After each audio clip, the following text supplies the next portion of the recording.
I know there ain't no rest for the wicked until we close our eyes for good.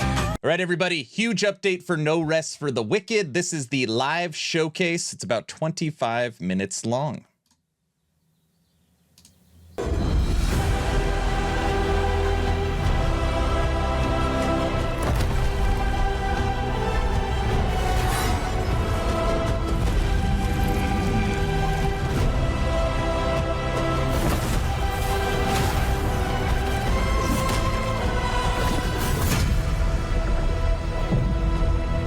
The Breach.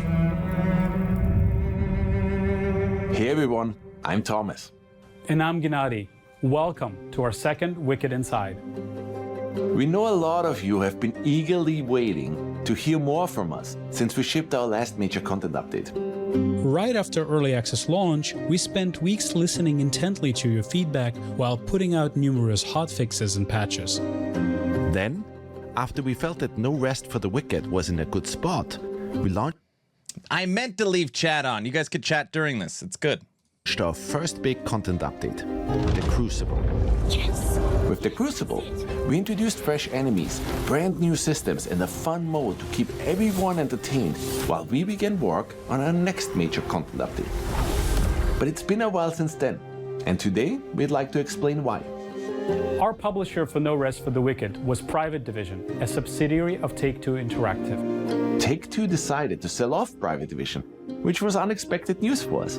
After some deliberation, we saw an opportunity. After months of negotiations, we reached an agreement to buy the publishing rights for No Rest for the Wicked back, so that Moon Studios could become fully independent. This legal process took time, and we couldn't say much while it was all happening. But today, we're excited to announce that it's all done, and that Moon Studios is now fully independent.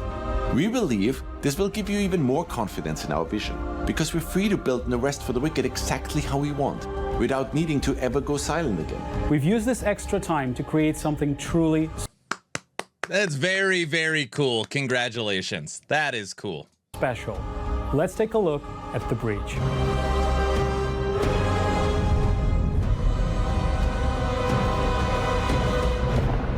The Breach represents the biggest content update we have ever shipped. We have heard you loud and clear. You wanted more out of our campaign. You wanted more story, more zones to play in, more enemies to fight, more bosses to test your mettle against. In short, more of everything. And that is exactly what we have been focusing on. I Our look younger. story continues Good. immediately following Elsworth's return to Sacrament. He summons his daughter Odessa from her prison cell, and their exchange reveals more about their relationship. Spoiler warning. Take the upper passage out, then leave by the northwest gate. What are you doing? God Bennett is often sleeps on duty, and the ramparts above him will be unmanned. Head north to Ermgard and Marin, or west to the Glades. Anywhere but here. Oh, damn. So that's it then. You have to go. As a Sarim, players will have to venture forth into new areas we're introducing for the Breach. These are massive zones that essentially double the size of the world players got to explore so far. A lot has changed in the I just want to say, I know it's not for everyone. This game is absolutely gorgeous. I love the visual aesthetics for No Rest for the Wicked. Sola Sacra since you've last visited. Southeast of Sacrament lies the Lowland Meadows, a once idyllic haven used by Sacrament's hunters to gather food and supplies. Ellsworth requests our presence on a secret mission, but a faction known as the Harvesters has taken over the region. See? I told you this serum would come, and here they are. Indeed. Your presence is welcome here. My friend is convinced that some threat awaits us at the Weeping Sisters. As always at Moon, when it comes to level design, we deliberately craft every single inch of our world by hand.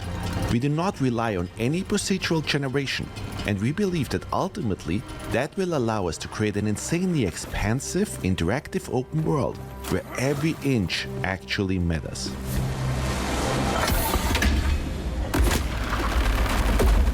Throughout your journey through the meadows, you will encounter all new enemies. We have also introduced 2 new weapon archetypes, gauntlets and wands. Let's take a look at how these new weapons can be used to take down all new foes that you will encounter. The Timberwhite here will try to take your life with his ginormous great axe. We know some of you already loved being able to suplex enemies in Wicked. It was only appropriate we introduced a dropkick.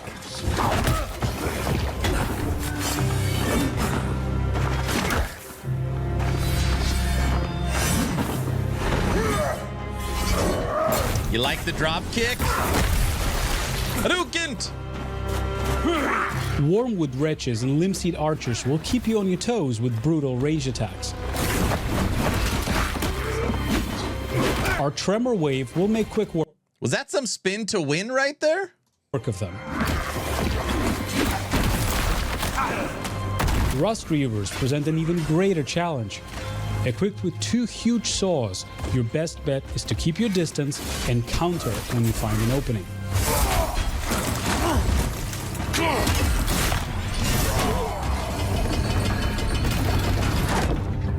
Dude, I can't get over the visuals in this game. I love it. And I also find it so interesting that they don't want anything procedural generated, and then you have other people where that's all they want. Very different,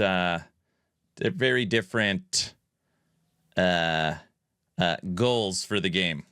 But within the meadows, the Copse Treader will try to block your path forward.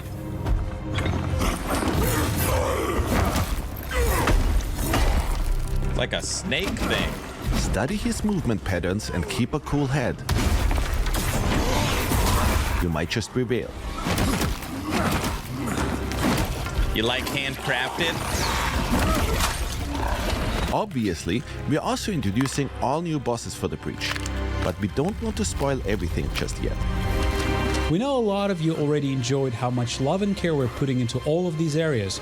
Once again, we didn't shy away from really using... This game is also fully vertical, which you normally don't see in action RPGs. And I know this isn't historically a classical ARPG, but you could jump on everything. You could jump off areas. You're not locked to a linear path. Verticality and hiding secrets everywhere. Even though you'll often fight for your life in all of these zones, every now and then you'll get to enjoy a serene scene of beauty. Beautiful, Clark. Things have changed in Sacrament too.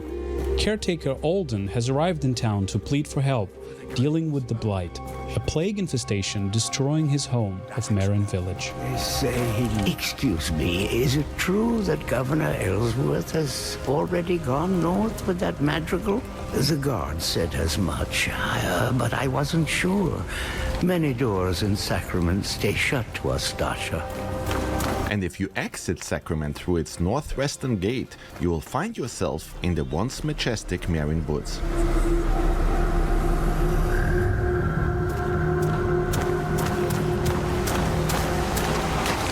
Recently, the Marin Woods have been befallen by the Blight. It festered all throughout the woods, and players will have to find a way past it in order to advance.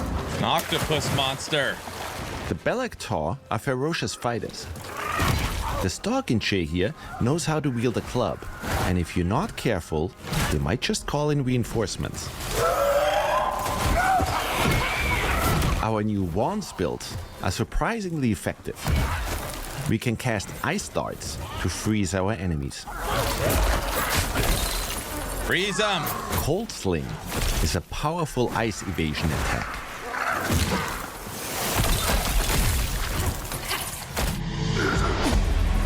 For the Heavy Feather, we'll use some more powerful spells our wands provide.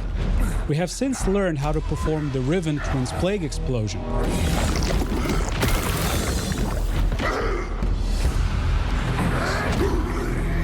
And if you have enough focus, Lightning Bolt makes quick work of any enemy.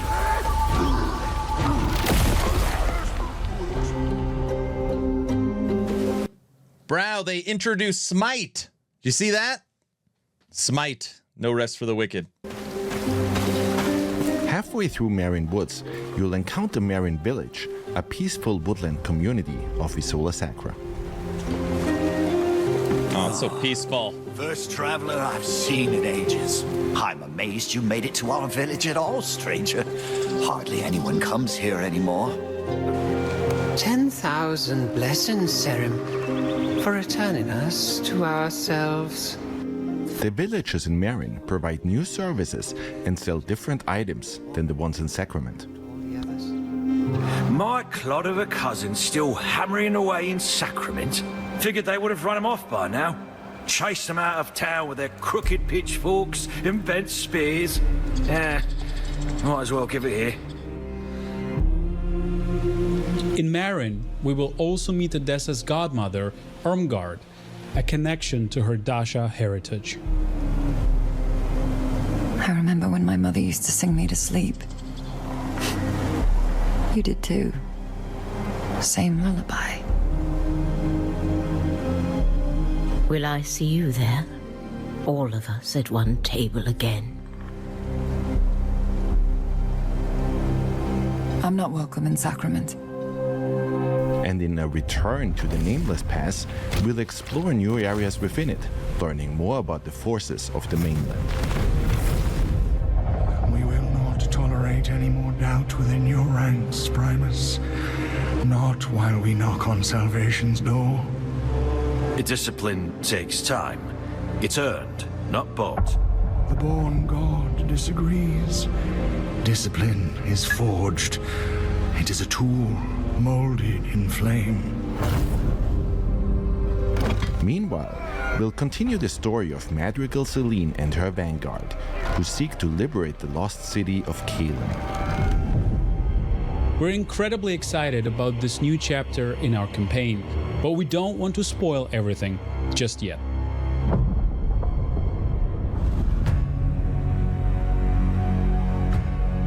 Our intention for No Rest for the Wicked was always to provide players with an insane amount of content, even after they finish the campaign. After the events that unfold throughout the Breach, our Spilled Blood questline continues as any area within Isola Sacra can now be overtaken by the pestilence. Damn pestilence! Once an area is infected, you'll suddenly have to fight enemies that you never encountered before in these areas.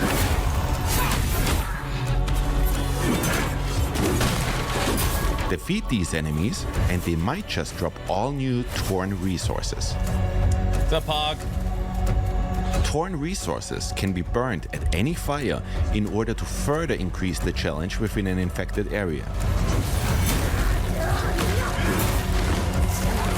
You will need to heavily upgrade your gear and perfect your build in order to succeed.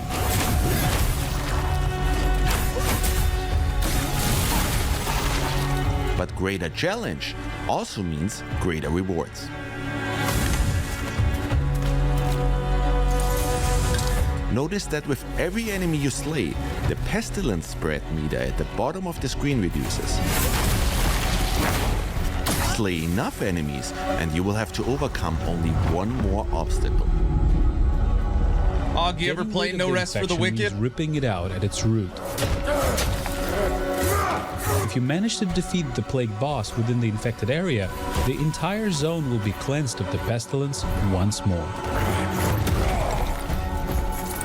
Our life system has also gotten a huge update. You will now find many more factions being able to take over the various areas within Isola Sacra. Our goal with all of this is to change the way players think about retraversal in video games.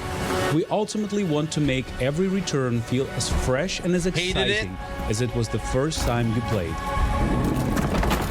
And as you can see, we also introduced entirely new levels within the areas you're already familiar with.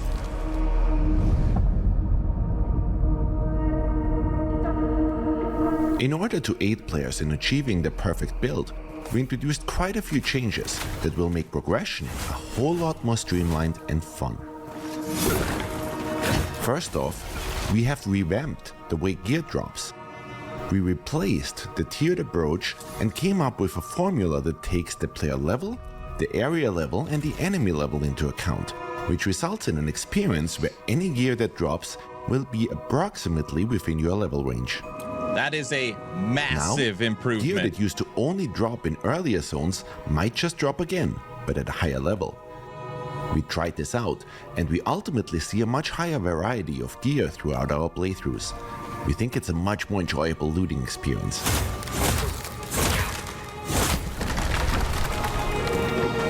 Another big aspect that defines your build is, of course, the enchantments.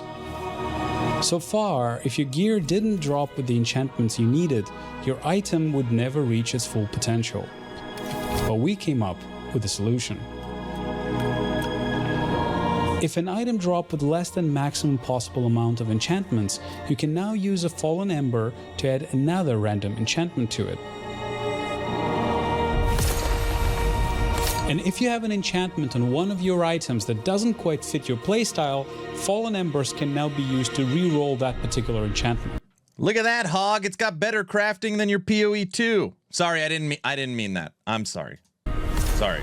Of course, fallen embers are also still used for respeccing your character, which makes embers insanely valuable now. We also introduced a new weapon rarity, Masterworks. Any Masterwork starts out as just a common item.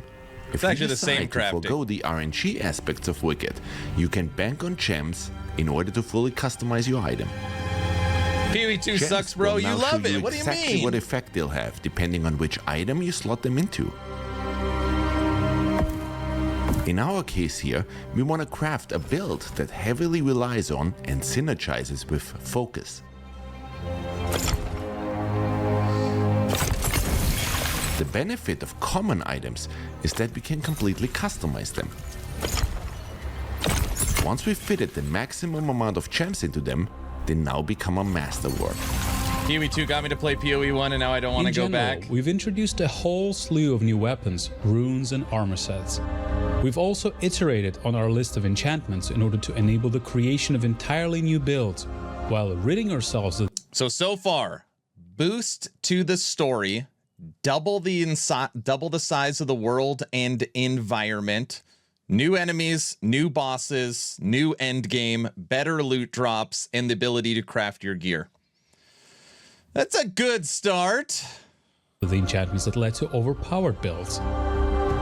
Given that and the new loot drop algorithm, the sky is the limit when it comes to build variety. We also conducted a major balance pass on our stats, and we noticed that quite a lot of you didn't use shields all that much. So we changed the way they work. Instead of draining stamina, shields are now based around poise and stagger, and we try to ensure that each shield archetype feels unique. So we can't wait to see all your new sword and board builds.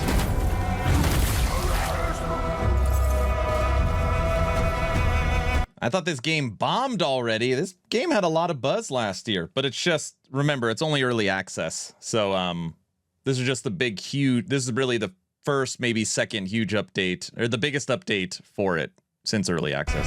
Last but not least, if you've become a master at playing No Rest for the Wicked, you should try our new hardcore characters. Permadeath is enabled for these, so once these characters die, they get downgraded to non-hardcore characters that can only be played on regular realms. I wonder who will be the first player to slay the Econite with a hardcore character. It's gonna be us. Just kidding. We'll die on the ship at the beginning. Naturally, we also spent quite some time introducing a wide range of quality of life features and polished up what you've played so far of No Rest for the Wicked. For example, we've noticed that a lot of your houses looked similar to this one. Storage has always been incredibly important in any ARPG. On our current live builds, players can stack all that many items, and sorting hasn't been ideal yet. Let's switch over to our breach update. We fixed that right up, and now allow players to stack a whole lot more items within their chests. And items now also get sorted in a beautiful way. Beautiful! While we're in our home, we can show off another cool feature we added. We've added Whisper Stones, which enable fast travel to and from your house. So if you just want to quickly drop off items and gear while you're out and about, instead of having to first warp to Sacrament and then run... That is a huge, absolutely massive quality of life. ...to your home, you can now save that one step. Remember that you can place one Whisper Stone per house, so if you own multiple ones, you can even fast travel between them. Hog, you could probably do something with the house, like you do your PoE hideout. Our next change regards food cooldowns. We've removed the classic cooldowns entirely. Now you can consume meals instantly.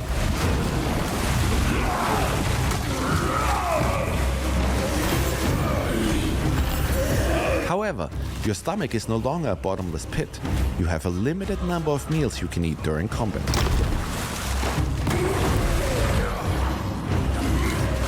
You'll be able to upgrade this limit through Plague Ichor, letting you extend how many times you can heal or buff yourself in battle. You be too bad from dying 1,000 times? This new approach aims to make combat more engaging and dynamic, rather than forcing players to just wait for a timer. Nah, you can use a shield now.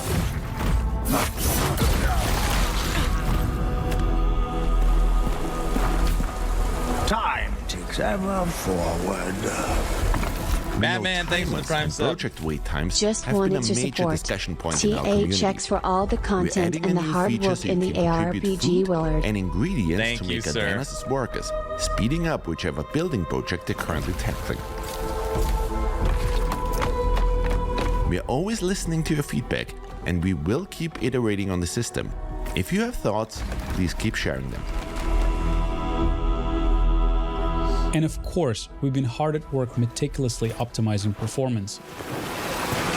If you notice any poor performance in a machine before, the Breach update should drastically improve your experience.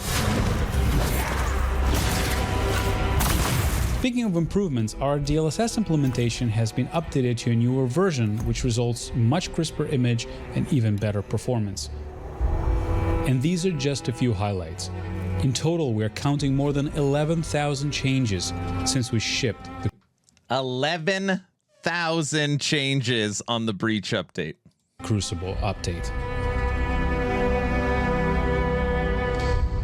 Before we dive deeper, we'd like to clarify how you'll access the breach. You will need to replay No Rest for the Wicked to fully experience this update. Old saves remain in a legacy build. It's like Season 1. So you got to restart. The Breach is Season 1. See, it's like leagues, guys. But this approach ensures the breach is integrated as seamlessly as possible into the game. We realize this might be a surprise for some. Ultimately, the scope of the breach and the underlying changes led us here. But don't worry, you'll discover plenty of fresh content, quests, and loot to make restarting your journey worthwhile.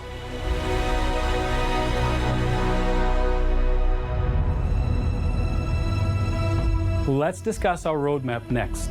It goes without saying that we will heavily support the Breach for the upcoming weeks after launch.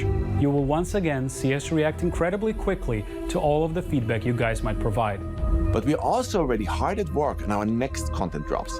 We've received hundreds, if not thousands of pleas begging for the co-op update, and we know that our original roadmap had co-op before the Breach. Rest assured, it will be the next thing we launch after this update. Co-op is next. The reason we ultimately decided to switch these updates was because we wanted people to have more content to play once co-op releases. With the Breach update, there will be now a lot more content to explore with your friends. After the co-op update, we'll be following up with more improvements and new systems.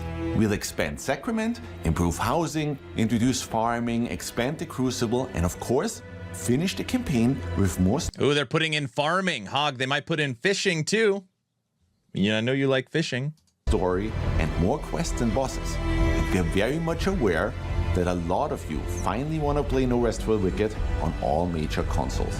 We have a ton of things planned to further improve on the foundation that we've laid so far, and we're excited to keep discussing all of these new releases and changes with you as we go along. Also, you know what? I'm going to reach out to these guys. I've talked to them on X before. We should try and get them on the podcast. I'm going to talk to Frosty LaRue. We should bring Wicked on Town Portal Podcast. That'd be a good discussion. Today marks the 10th anniversary of Ori. We released Ori and the Blind Forest on March 11th, 2015. It's been a wild ride for all of us here at Moon. So today, we'd like to use this opportunity to just say thank you. Thank you to all of our fans who have supported us the whole way through. We would not be where we are today without you.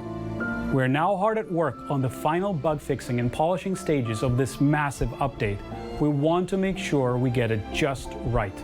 But before we wrap up, there is one more thing, and this one is near and dear to our hearts. Now, before this final segment of the video, just so everybody is aware, the current guesstimate is Diablo 4 Season 8 is dropping April 28th. Okay? April 28th. I think that right around there. Listen to this. Hello everyone, I'm Gareth Coker.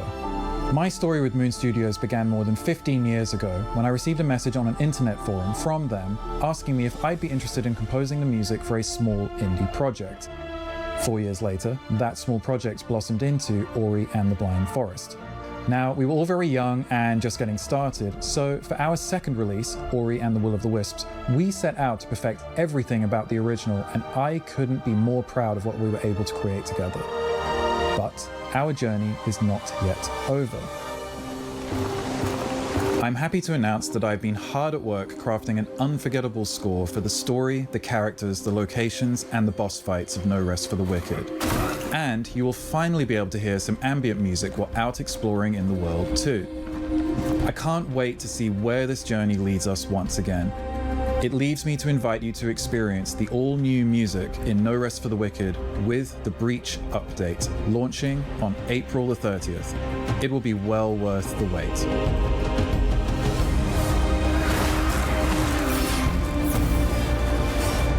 The music is dope.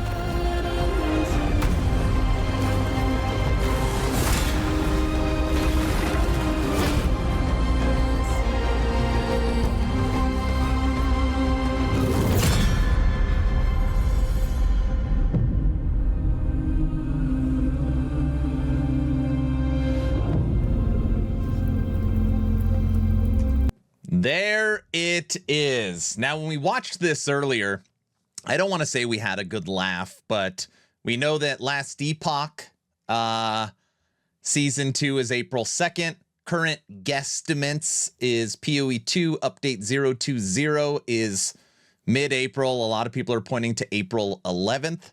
Then we have Diablo 4 Season 8, end of April. And now we've got end of April, No Rest for the Wicked Breach update. I think we're also going to have a new Dwarven Realms season as well, and maybe even a new Torchlight Infinite season. And we've got Assassin's Creed. We're not going to be playing Assassin's Creed. There's just, April is going to be quite a month for ARPGs, or actually just gaming in general. It should be absolutely crazy. But yeah, that is the big update from Moon Studios. And I get it. There was a lot of people saying like, hey, this was supposed to be an isometric action RPG that would take on PoE and Diablo, and we more got an isometric, more Souls-like. Moon Studios said they want to take the genre in a new direction, but really they kind of crossed the genres into something different.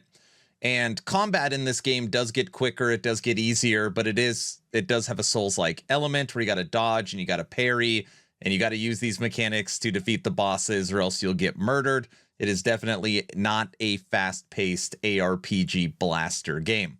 That being said, the Breach update, again, double the size of the world, all new enemies, all new bosses, extended campaign, new endgame mode with the pestilence, You have the quality of life, the performance improvements, the new weapons, and the game is already gorgeous. At least to me, I think the visuals in the game are top notch. And then they're adding in the new score as far as sound. I mean, I think if you're a fan of No Rest for the Wicked, or maybe you were on the fence, this might bring you back, or at least be happy with what they are doing. And then kudos to the studio that now they are completely independent and they're not tied to another company. That's pretty cool as well. So all in all, I thought it was a pretty good presentation. And everyone tells me I'm going to be subathoning for 2 years. Subathon 3 starts April 2nd for Last Epoch Season 2. So maybe we'll play Last Epoch Season 2 to PoE 2 to a day or two of D4 to No Rest for the Wicked. I don't know. It's going to be an absolutely insane month. So there you have it.